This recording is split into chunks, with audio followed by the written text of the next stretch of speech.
Hi, welcome to love talkies. Priya Sakhi episode number 14. ఫోన్లో అవతలి వ్యక్తి చెప్పింది విన్న అక్షర షాక్తో ఫోన్ వదిలేసింది. అంతలోనే తేరుకొని కింద పడిన ఫోన్ను టక్కున తీసుకున్న ఆమె, ప్లీజ్ రితిక, మీరు ఆశ్రమం జోలికి వెళ్ళొద్దు అని అడిగింది. ఇన్నిసార్లు చెప్పినా కూడా నువ్వు మా మాట వినలేదు. అందుకే ఇప్పుడే మీ ఆశ్రమాన్ని పూర్తిగా డిస్ట్రాయ్ చేయబోతున్నాను. ఆశ్రమంతో పాటు అందులో ఉన్న వాళ్ళని ఎలా కాపాడుకుంటావో నేను కూడా చూస్తాను అని చెప్పి కాల్ కట్ చేసింది రితిక. ఆ మాటతో చెమటలు పట్టిపోయిన అక్షర వెంటనే మళ్ళీ రితికకు కాల్ చేసింది. కానీ రితిక ఆమె కాల్ లిఫ్ట్ చేయలేదు. దాంతో కంగారు పడిపోయిన అక్షర మళ్ళీ కాల్ చేస్తూ ఉండడంతో లిఫ్ట్ చేసిన రితిక, చెప్పు, మా మీద పెట్టిన కేసు వాపస్ తీసుకుంటావా అని అడిగింది. నో, అది జరగని పని అంది అక్షర. అయితే ఆశ్రమం గురించి మర్చిపో అని మళ్ళీ కాల్ కట్ చేసింది రితిక.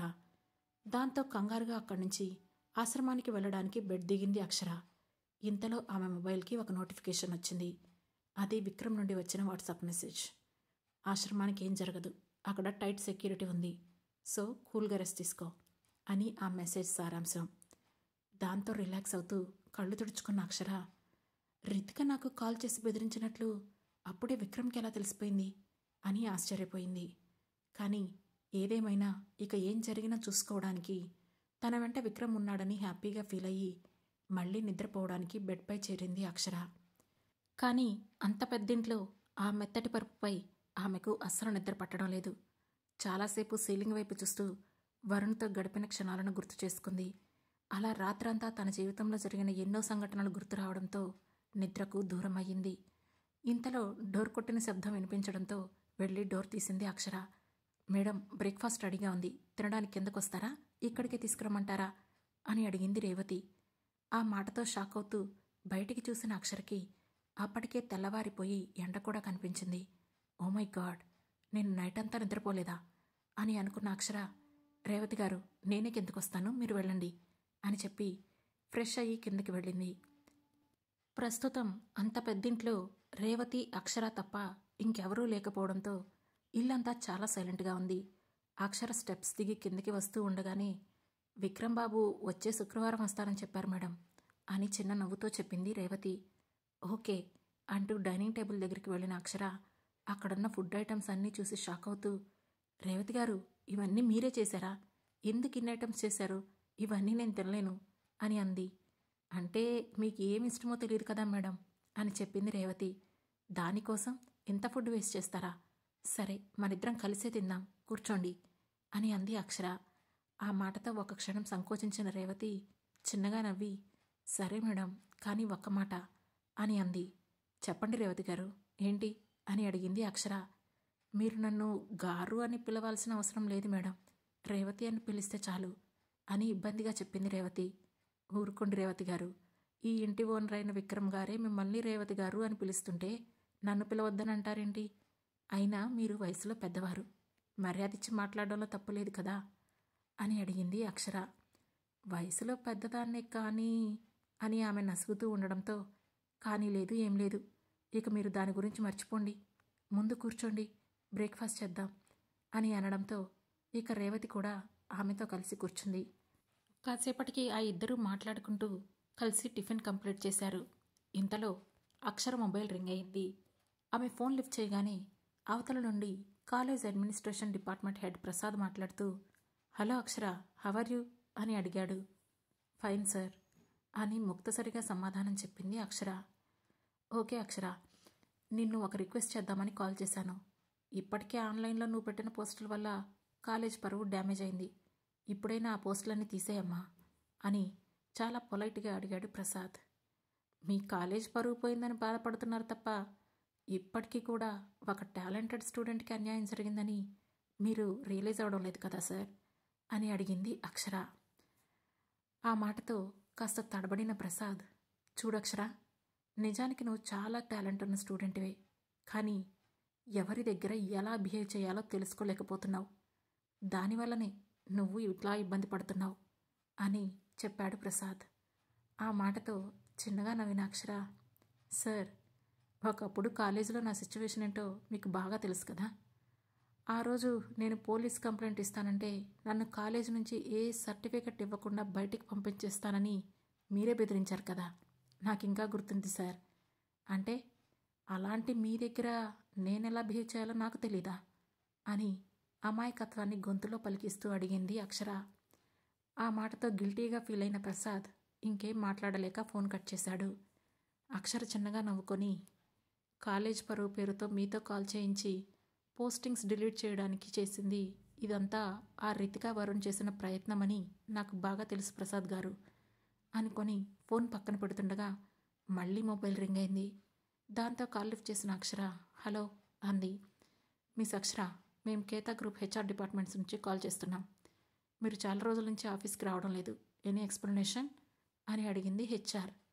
నేను ఇప్పటికే నా రిజైన్ లెటర్ని సబ్మిట్ చేశాను అని చెప్పింది అక్షర. మీరు రిజైన్ లెటర్ ఇచ్చారు, బట్ మేనేజింగ్ డైరెక్టర్ సైడ్ నుంచి మాకు కన్ఫర్మేషన్ రాలేదు. అలాగే మీరు కొన్ని డాక్యుమెంట్స్పై సిగ్నేచర్స్ కూడా చేయాల్సింది. దానికోసం మీరు ఒకసారి ఆఫీస్కి రావాలి అని చెప్పింది హెచ్ఆర్. ఓకే, నేను ఈరోజు ఆఫ్టర్నూన్ వచ్చి సిగ్నేచర్ చేస్తాను అని చెప్పి ఫోన్ కట్ చేసిన అక్షర ఒక క్షణం ఆలోచనలో పడింది. ఇది కూడా ఖచ్చితంగా వరుణ్ పని అయి ఉంటుంది. నన్ను రప్పించి బెదిరించాలని ప్లాన్ చేసి ఉండొచ్చు. ఏదైతే ఏంటి, ఇక అతనికి భయపడే అవసరమే లేదు. వెళ్తాను, ఏం జరుగుతుందో చూద్దాం అని అనుకుంది అక్షర. ఇంతలో రేవతి కాఫీ తీసుకురావడంతో ఆ కాఫీ తీసుకొని సిప్ చేసిన అక్షర నైస్ కాఫీ రేవతి గారు అని చెప్పింది. ఆ మాటకు పొంగిపోయింది రేవతి. మరోవైపు హాంకాంగ్లోని తన ఆఫీసులో కూర్చొని ప్రాజెక్ట్ ఫైల్ చూసుకుంటూ ఉన్నాడు విక్రమ్. అదే సమయంలో అతనికి ఫోన్ కాల్ రావడంతో వర్క్ పక్కన పెట్టి లైట్ స్మైల్తో ఫోన్ లిఫ్ట్ చేసి హలో ధీరజ్ అన్నాడు. హలో పెళ్ళికొడుకు గారు, హవర్ యూ? రూమ్లో ఉన్న తన బెడ్పై వాలిపోతూ ఉత్సాహంగా అడిగాడు Vikram friend Dheeraj. Fine, but not పెళ్ళికొడుకు అని చెప్పాడు విక్రమ్. పెళ్లి చేసుకునే వాళ్ళని పెళ్ళికొడుకనే అంటారు సార్ అని అన్నాడు ధీరజ్. లైట్రా, చేసుకునేది కాంట్రాక్ట్ మ్యారేజ్, అది కూడా జస్ట్ తాతయ్య కోసం మాత్రమే ఈ రిలేషన్ అని చెప్పాడు విక్రమ్. అంటే లైఫ్ అంతా ఇలానే బ్రహ్మచారిగానే ఉండిపోతావా ఏంటి అని అడిగాడు ధీరజ్. ఏమో తెలీదు అన్నాడు విక్రమ్. లైఫ్ ఎప్పుడు ఒకే చోట ఆగిపోకూడదు విక్రమ్. పెళ్ళి ఎలా చేసుకున్నా నీ లైఫ్ ఆ అమ్మాయితో హ్యాపీగా ఉండాలని విష్ చేస్తున్నా అన్నాడు ధీరజ్. ఆ మాటకు చిన్న స్మైల్ చేసిన విక్రమ్ ఏం మాట్లాడలేదు. సరేగాని ఈ మధ్య ఆ కేతా గ్రూప్తో ఏదో ఇష్యూ అంట, ఏంటి విషయం అని అడిగాడు Dheeraj. Nothing, just a small issue అని సింపుల్గా చెప్పాడు విక్రమ్. నువ్వేది క్లియర్గా చెప్పవు కదా అన్నాడు ధీరజ్. నా సంగతి వదిలే, నీ సంగతేంటి అని అడిగాడు విక్రమ్. యాజ్ యూజువల్ అంటూ ధీరజ్ తన కంపెనీ ప్రాజెక్ట్స్ గురించి చెబుతూ విక్రమ్తో డిస్కస్ చేస్తుండగా సార్ అంటూ డోర్పై నాక్ చేశాడు మురళి. ఇంట్లో ధీరజ్కి ఎప్పుడు ఏ అవసరం వచ్చినా ధీరజ్ నోట్లో నుండి వచ్చే మొదటి పేరు మురళి. అందుకే ఆఫీస్లో అసిస్టెంట్గా, ఇంట్లో ధీరజ్కి కేర్ టేకర్గా అన్ని విషయాలను తానే చూసుకుంటూ ఉంటాడు మురళి. అందుకే మురళి రాగానే విక్రమ్తో మాట్లాడుతూ కూడా వాటన్నట్లు కళ్ళెగరేశాడు ధీరజ్. మురళి కొంచెం తడబడుతూ సార్, నందిని మేడం ఇక్కడికి కూడా వచ్చారు అని నెమ్మదిగా చెప్పాడు. ఆ మాట వినగానే ముఖం చిరాగ్గా పెట్టి వాట్ అని అరిచాడు ధీరజ్. అప్పటికే మురళి చెప్పిన మాటను ఫోన్కి అవతల వైపున విన్న విక్రమ్ కూడా విన్నాడు. అయినా కూడా వాట్ హ్యాపెన్ ధీరజ్ అని కూల్గా అడిగాడు. నేను మళ్ళీ కాల్ చేస్తాను విక్కీ అని ఫోన్ కట్ చేసి గబగబా వెళ్ళి తన బాల్కనీలో నుంచి కిందకి చూశాడు ధీరజ్. అప్పటికే బయట జోరున వర్షం పడుతోంది. కానీ అక్కడ నందిని కనిపించలేదు. దాంతో తనెక్కడా అన్నట్లు మురళి వైపు చూశాడు ధీరజ్. మేడం వర్షంలో తడుచుకుంటూ వచ్చారు సార్, అందుకే ఒక టవల్ ఇచ్చి సోఫా చూపించొచ్చాను అని భయపడుతూనే చెప్పాడు మురళి. ఆ మాటతో అక్కడే ఉన్న ఫ్లవర్ వాజ్ను మురళికేసి విసిరి కొట్టాడు ధీరజ్. వెంటనే పక్కకు తప్పుకున్నాడు మురళి. దాంతో ఆ ఫ్లవర్ వాజ్ వెళ్ళి గోడకి తగిలి బళ్ళున పగిలిపోయింది. అది చూసిన మురళి పరిగెత్తుకుంటూ కిందకి వెళ్ళిపోయాడు. అక్కడ సోఫాలో లైట్ బ్లూ కలర్ డ్రెస్లో వర్షంలో తడిచిన హెయిర్ను తుడుచుకుంటూ కనిపించింది నందిని. ఆమెను చూస్తూనే మేడం మీరు వెంటనే ఇక్కడి నుంచి వెళ్ళిపోండి అని చెప్పాడు మురళి. ప్లీజ్ ఒక్కసారి తనని నాతో మాట్లాడమని చెప్పండి అని బ్రతిమాలుతూ అడిగింది నందిని. మేడం మీరు ఎన్నిసార్లు ట్రై చేస్తున్నారు, కానీ ఎంత ట్రై చేసినా ఆయన మీతో మాట్లాడడం లేదు కదా, ఎందుకు మేడం మమ్మల్ని ఇబ్బంది పెడతారు అన్నాడు మురళి. ఆ మాటతో కళ్ళలో నీళ్లు తిరగ్గా బాధగా పైకి చూసింది నందిని. అంతే, మరో ఫ్లవర్ వాజ్ వచ్చి గోడను తగిలి కింద పడి పగిలిపోయింది. దాంతో మురళి కంగారుగా, మేడం, ఆయన మిమ్మల్ని ఎప్పటికీ కలవరు. అనవసరంగా మీరు ఇలా ప్రతిసారి వచ్చి ఎందుకు మీరు బాధపడి నన్ను కూడా ఇబ్బంది పెడతారు. ఆ ఫ్లవర్ వాజ్తో నా తల పగిలిపోకముందే ఇక్కడి నుంచి వెళ్ళిపోండి ప్లీజ్ అని కంగారుగా చెప్పాడు మురళి. ఆ మాటతో నందిని అక్కడి నుంచి మెల్లగా బయటకు నడిచింది. బయట వాన అంతకంతకు పెరుగుతూ ఉండడంతో ఉరుములు మెరుపులతో ఎక్కడో పిడుగుపడ్డట్లు పెద్ద శబ్దం కూడా వచ్చింది. అప్పటికే వాళ్ల గుండెల్లో రగులుతున్న అగ్నిపర్వతాల వలన ఆ శబ్దం అటు నందినిలో కానీ ఇటు ధీరజ్లో కానీ ఎలాంటి చలనాన్ని తీసుకురాలేదు. పైన రూమ్లో ఉన్న ధీరజ్కి తన బాల్కనీ గ్లాస్ డోర్లో నుంచి ఇంటి బయటకు నందిని గేట్ దాటి వెళ్ళిపోవడం కనిపిస్తూ ఉంది. తదేకంగా ఆమెనే చూస్తున్నాడు ధీరజ్. మెయిన్ గేట్ వరకు వెళ్ళిన నందిని వెనక్కి తిరిగి ఆ రూమ్ వైపు చూసింది. వెంటనే ఆమె కంట పడకుండా ధీరజ్ కూడా పక్కకు జరిగాడు. ఇక అతను తన ముఖం చూడటానికి కూడా ఇష్టపడడం లేదు అని అనుకున్న నందిని వర్షంలోనే తడుస్తూ అక్కడి నుంచి వెళ్ళిపోయింది. ఆమె గేట్ దాటగానే అటు తిరిగి ఆమె కనుమరుగయ్యే వరకు చూసిన ధీరజ్ గాఢంగా నిట్టూర్చాడు. తెలియకుండానే అతని కళ్ళలో నుండి నీళ్లు కిందకు రాలిపోయాయి. వెంటనే బార్రూమ్కి వెళ్ళి ఫుల్ బాటిల్ను పైకి లేపాడు ధీరజ్. మరోవైపు ఇప్పుడు అక్షర మన మాట వింటుందంటావా రితిక అని తన ఎదురుగా కూర్చున్న రితికను అడిగాడు వరుణ్. ఖచ్చితంగా వింటుంది అని అంది రితిక. అంత కాన్ఫిడెన్స్ ఏంటి అని అడిగాడు వరుణ్. ఇది మన ఆఫీస్ వరుణ్. వన్స్ లోపలికి వచ్చాక మన పర్మిషన్ లేకుండా తను బయటికి వెళ్ళడానికి లేదు. సో ఖచ్చితంగా నేను తనను పెళ్లికి ఒప్పిస్తాను. ఒక్కసారి దాని పెళ్ళైపోతే ఇక తన గురించి మనకి ఏ బాధ ఉండదు. ఆ వెంటనే మనం కూడా హ్యాపీగా పెళ్లి చేసుకుందాం అని నవ్వుతూ చెప్పింది రితిక. ఆ మాటతో నాకిప్పుడు కావాల్సింది పెళ్లి కాదు, ఆ అక్షరం మళ్ళీ నా చేతిలోకి రావాలి, నేను చెప్పిందే వినాలి అని మనసులోనే అనుకున్నాడు వరుణ్.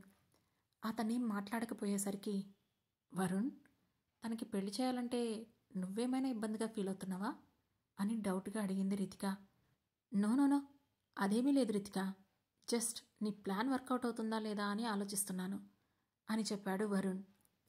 నువ్వు సైలెంట్గా ఉండు, అంతా నేను చూసుకుంటాను అని భరోసా ఇస్తున్నట్లుగా చెప్పింది రితిక.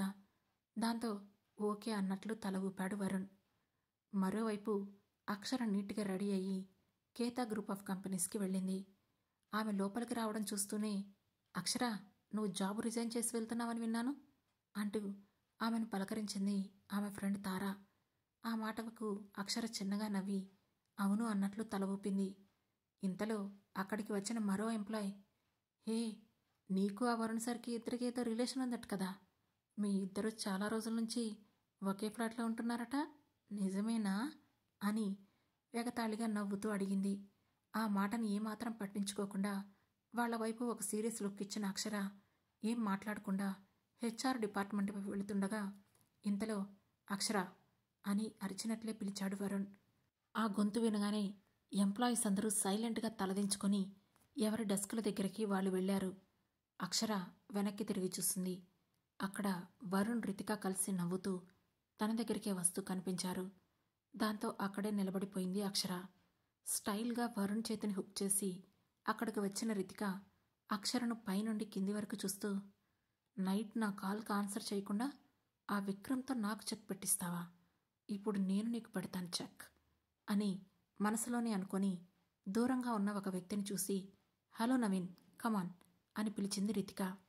సదరు నవీన్ అనే వ్యక్తి అక్కడికి వచ్చి అక్షర్కి వరుణ్కి మధ్య కాస్త దూరంలో నుంచున్నాడు.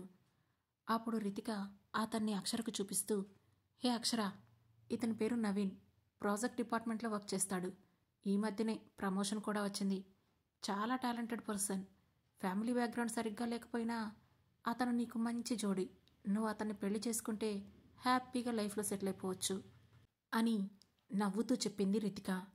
ఆ మాటతో అక్షర నుదురు చిట్లించి వరుణ్ వైపు చూసింది. తనకేమి సంబంధం లేదన్నట్లు సైలెంట్గా ఉన్నాడు వరుణ్. అప్పుడు రితిక మళ్ళీ మాట్లాడుతూ, నువ్వు ఎందుకలా సైలెంట్గా ఉన్నావు అక్షర? అఫ్కోర్స్ నీ స్టేటస్కి ఇది కొంచెం హై లెవెల్ మ్యాచ్. బట్ నువ్వు ఇన్ని రోజులు వరుణ్కి బాగా సేవ చేసావు కదా, అందుకే నీకోసం ఇంత మంచి సంబంధం తెచ్చాం అని దీర్ఘం తీస్తూ చెప్పింది. ఆ మాటలకు అక్షర కోపంగా ఏదో అనబోతుండగానే రితిక ఇంకా ముందుగా మాట్లాడుతూ, ఓకే ఓకే, ఒకసారి మీ ఇద్దరు కూర్చొని మాట్లాడుకోండి అని చెప్పి, పద వరుణ్, వాళ్ళిద్దరి మధ్యలో మనం ఎందుకు, వాళ్ళకి ప్రైవసీ ఇద్దాం అంటూ వరుణ్ చేతిని పట్టుకొని అక్కడి నుండి వెళ్ళబోయింది రితిక. నేనిక్కడ రిజైన్ ప్రాసెస్ కంప్లీట్ చేయడానికి వచ్చాను, ఆ పని మాత్రమే చూసుకుని వెళ్తాను అని సీరియస్గా చెప్పింది అక్షర. అది విన్న రితిక ఆగి నవ్వుతూ, పర్లేదులే, ఆ సంగతి తర్వాత చూద్దాం. ఇది నీకు దొరికిన మంచి ఆపర్చునిటీ, అతనితో మాట్లాడి సెట్ చేసుకో, నీ ఫ్యూచర్ చాలా బాగుంటుంది అని చెప్పింది అక్షర. ఓ అవునా, థ్యాంక్ యూ, మీరు నా ఫ్యూచర్ గురించి ఇంతలా ఆలోచించినందుకు. బట్ ఇప్పుడు నా ఫ్యూచర్కి వచ్చిన ప్రాబ్లం ఏమీ లేదు, సో నాకు ఇది అవసరం లేదు. కానీ మీరు ఈ నవీన్ గురించి ఇంత గొప్పగా చెప్పడం చూస్తుంటే అతను మీకు బాగా నచ్చినట్లున్నాడు, సో మీరే అతన్ని పెళ్లి చేసుకోండి అని చెప్పి అక్కడి నుంచి వెళ్ళబోయింది అక్షర. అది విన్న రితిక వెంటనే కోపంగా అక్షర మణికట్టు దగ్గర పట్టుకొని ఆపి, నీకెంత ధైర్యం ఉంటే నాతోనే ఇలా మాట్లాడతావు అంటూ ఆమె చెంపపై కొట్టడానికి చెయ్యెత్తింది. కానీ ముందుగానే రియాక్ట్ అయిన అక్షర రితిక చేతిని గాల్లోనే ఆపి ఆమె కళ్ళలోకి చూస్తూ, నాకు ఉన్నాయి చేతులు, నేను కూడా కొట్టగలను అని చెప్పింది. ఆ మాటతో రితిక షాక్ అయి చూస్తూ ఉండగానే వరుణ్ వాళ్ళిద్దరి మధ్యలోకి వచ్చి రితిక చేతిని అక్షరం నుండి విడిపించి అక్షర వైపు సూటిగా చూస్తూ, అయితే నువ్వు నిజంగానే రిజైన్ చేయాలనుకుంటున్నావా అని అడిగాడు. అవును, నేను కొన్ని రోజుల్లో నా స్టడీస్ కంటిన్యూ చేయడానికి ఫారెన్ వెళ్తున్నాను అని చెప్పింది అక్షర. ఆ మాటతో, వాట్, ఫారెన్ వెళ్తున్నావా, ఎలా వెళ్తావు, నువ్వు ఫారెన్ వెళ్ళి చదువుకోవాలంటే దినేష్ నీకు సీట్ ఇవ్వాలి కదా, నువ్వు మా మాట వినకుండా నీకు ఆ సీట్ ఎలా వస్తుంది అని కంగారుగా ముందుకు వచ్చి అడిగింది రితిక. ఆమె ప్రశ్నకు ఆన్సర్ చెప్పకుండా వంకరగా నవ్వింది అక్షర. దాంతో వరుణ్, లక్షలు ఖర్చు చేసిన దొరకని సీట్ నీకెలా వచ్చింది అని అనుమానంగా అడిగాడు. అవన్నీ మీకు చెప్పాల్సిన అవసరం లేదు అని అక్కడి నుంచి వెనుతిరిగింది అక్షర. నీకు ఆ సీట్ వచ్చేలా చేసింది విక్రమ్, రైట్ అని సీరియస్గా అన్నాడు వరుణ్. అక్షర ఏం మాట్లాడకుండా తన వైపు ఒక చూపు విసిరింది. అది చూసిన వరుణ్ ముఖం మాడిపోయింది. తన అనుమానం నిజమే అని అర్థమవడంతో అప్పటి వరకు అతనిలో ఉన్న ఆవేశం కట్టలు తెంచుకుంది. దాంతో కంట్రోల్ కోల్పోయి అక్కడ రితిక ఉన్న విషయం కూడా మరిచిపోయి సడన్గా అక్షర చెయ్యి పట్టుకొని లాగినట్లే తన ఆఫీసు రూంలోకి తీసుకెళ్లి గట్టిగా డోర్ వేసి బోల్ట్ పెట్టేశాడు. అది ఏమాత్రం ఊహించని ఆఫీస్ స్టాఫ్తో పాటు అందరూ షాక్తో నోరు తెరిస్తే నిలుచున్న చోటే బిగుసుకుపోయింది రితిక. ఆ తర్వాత ఏం జరగబోతుంది తెలుసుకోవాలంటే వెంటనే మన లవ్ టాకీస్ ఛానల్ను సబ్స్క్రైబ్ చేసుకుని ప్రియసఖి సిరీస్లోని నెక్స్ట్ ఎపిసోడ్ను వినండి. మా ఈ కథ మీకు నచ్చినట్లయితే లైక్ చేసి, షేర్ చేసి, కమెంట్ చేసి, హై పాయింట్స్ కూడా ఇచ్చి మమ్మల్ని సపోర్ట్ చేయండి. Thank you. Thanks for watching.